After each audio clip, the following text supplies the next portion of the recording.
aérienne de son discours.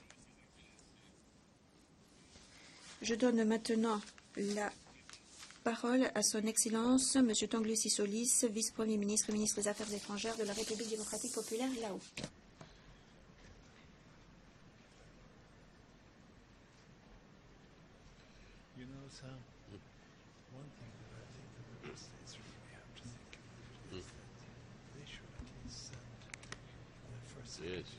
Someone to be there.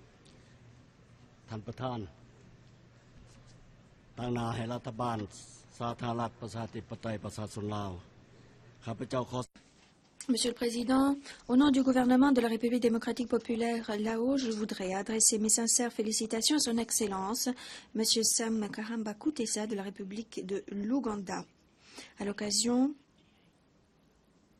de son élection à la présidence de la 69e session de l'Assemblée générale des Nations unies. Vous pouvez compter sur tout notre soutien et notre coopération, Excellence, alors que vous acquitterez de cette noble tâche.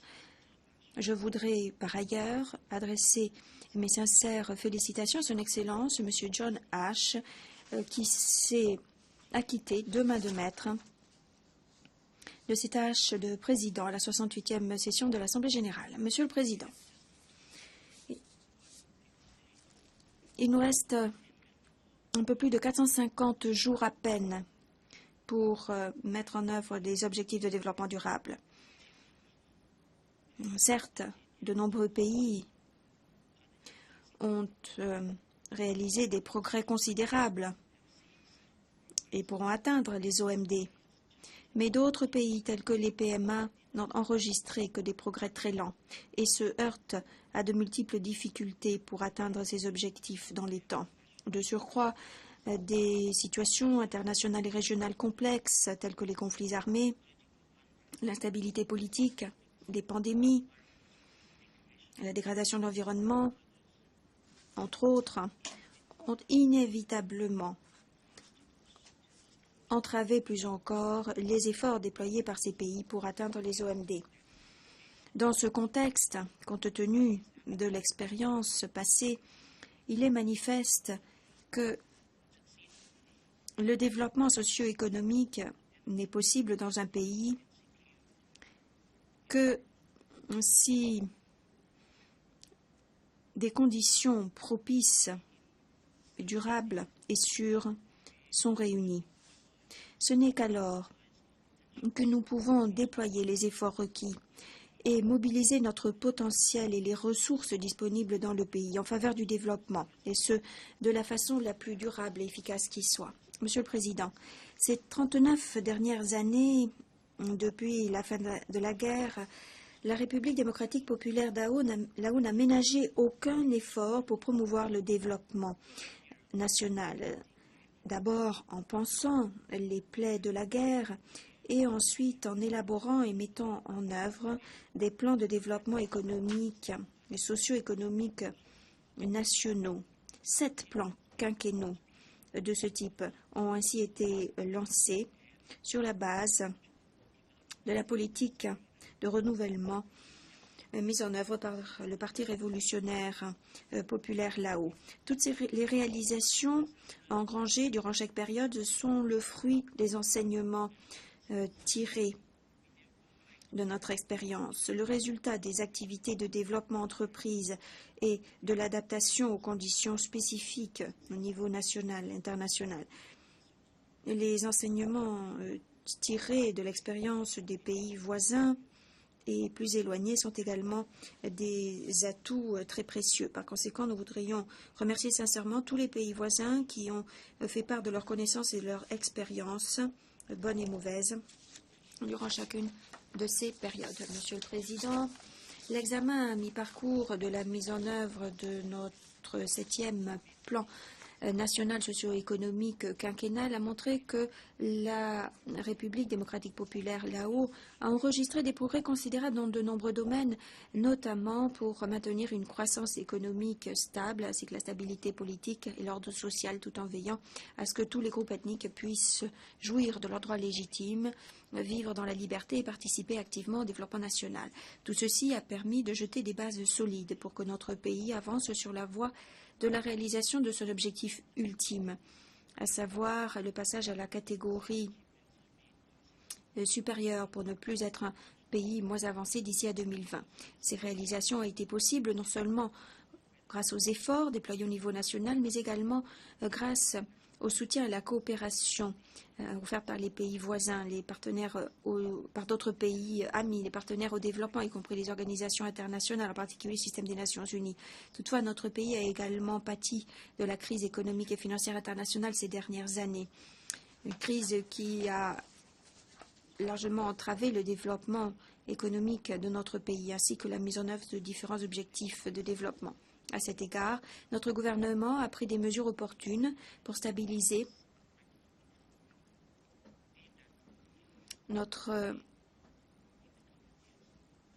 économie, pour promouvoir une croissance durable dans les années à venir. De surcroît, en tant que PMA et pays sans littoral, la République démocratique populaire Lao reste vulnérable et se heurte encore à bien des difficultés, notamment pour atteindre certaines cibles des OMD, y compris pour diminuer la malnutrition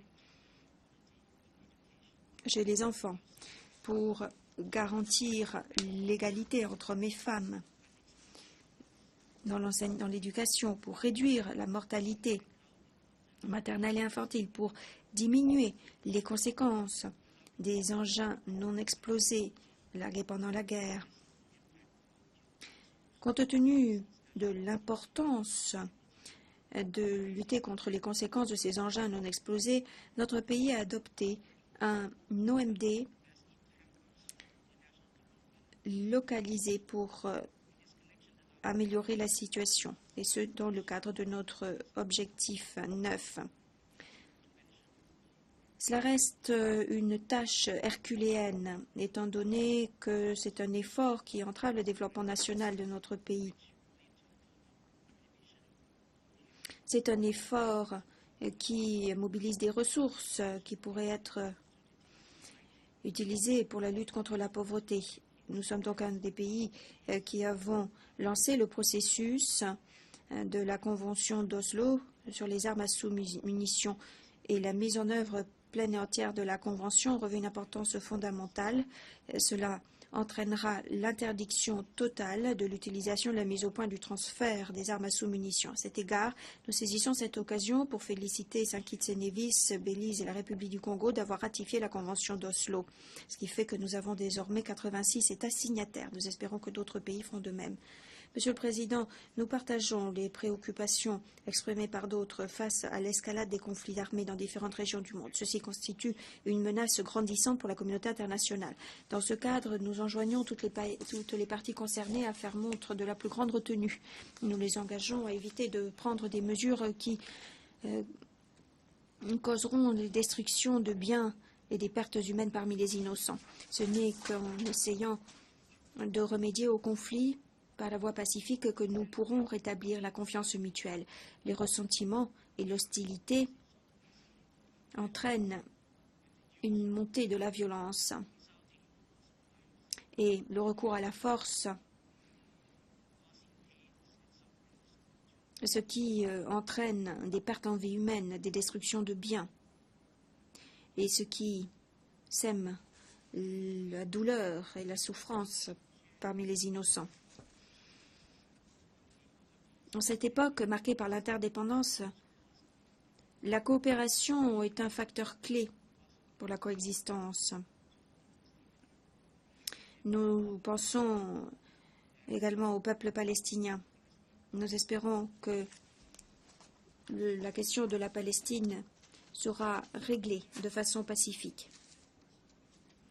Je le répète, à notre époque marquée par l'interdépendance, la coopération et l'engagement constituent des éléments et des facteurs clés pour garantir une coexistence pacifique dans l'intérêt de tous. L'imposition de mesures de sanctions ou d'isolement contre quel pays que ce soit n'apportera peut-être pas les avantages escomptés à la communauté internationale. Bien au contraire, ceci entraînera des pertes pour tous les pays conduira à une hostilité croissante. Ainsi, l'embargo unilatéral imposé à la République de Cuba, État souverain depuis des décennies, a eu des conséquences importantes pour la vie du peuple cubain, un peuple épris de paix. Et par conséquent, l'heure est venue de faire en sorte que cet embargo soit levé.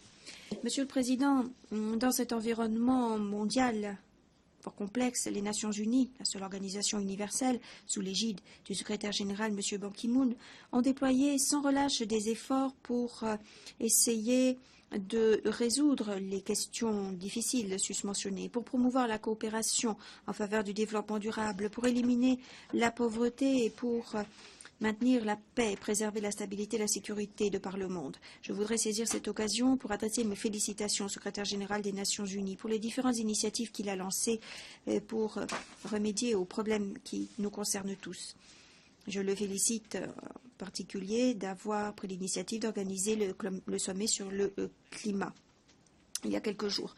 Néanmoins, face à des circonstances imprévisibles et complexes, les Nations Unies doivent se renforcer en réformant divers organes de l'organisation, et ce afin que les Nations Unies puissent s'acquitter de leur mandat et de leurs obligations plus efficacement.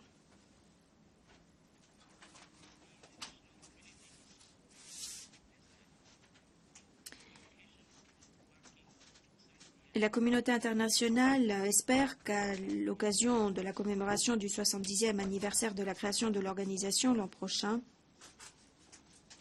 elle espère que des progrès concrets seront réalisés sur le plan de la réforme de l'organisation. Monsieur le Président, la NAS est une organisation régionale qui a connu une croissance rapide. Et tous les mécanismes lancés par la NAS ont obtenu des résultats fructueux. Par conséquent, nous sommes convaincus que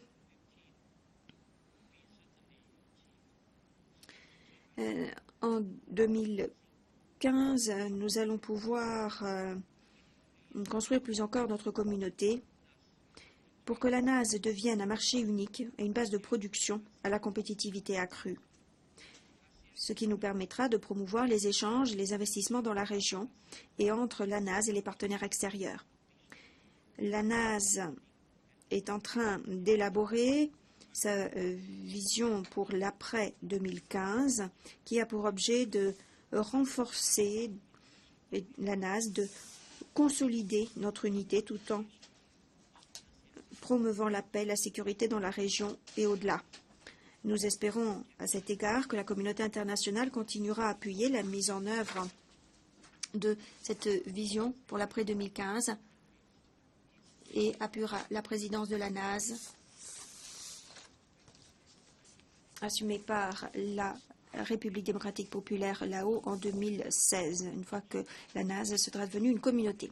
Monsieur le Président, les pays en développement sans littoral appartiennent à un groupe de pays dans une situation particulière reconnue par la communauté internationale. Durant les 10 années de mise en œuvre du programme d'action d'Almaty, destiné à régler les problèmes spécifiques et à répondre aux besoins précis des pays en développement sans littoral, nous avons constaté que nombre des objectifs n'ont pas encore été atteints, ce qui signifie que ces pays continuent à se heurter à des difficultés colossales et restent marginalisés dans bien des domaines. Plus de la moitié de ces pays sont également des pays moins avancés. Dans ce contexte, la deuxième conférence des Nations Unies sur les pays en développement sans littoral, qui se tiendra en novembre à Vienne, en Autriche, revêt une importance fondamentale pour les pays en développement sans littoral, afin de procéder à l'examen décennal de la mise en œuvre du programme d'action d'Almaty et d'adopter un nouveau programme d'action pour la décennie à venir. À cet égard, nous voudrions lancer un appel à toutes les parties prenantes, y compris aux pays de transit et aux partenaires de développement, afin qu'ils participent activement à cette conférence pour qu'elle soit couronnée de succès. Dans le même temps, nous lançons un appel à la communauté internationale afin qu'elle accompagne la mise en œuvre du nouveau programme d'action pour aider ces pays à régler les problèmes qui leur sont propres et pour parvenir à un développement durable. Monsieur le Président, l'année 2015 marquera le 70e anniversaire de la création des Nations Unies. Nous espérons que la communauté internationale ne ménagera aucun effort pour bâtir un monde paisible, sûr et prospère. Je vous remercie. Je remercie le vice-premier ministre et ministre des Affaires étrangères de la République populaire démocratique Laos pour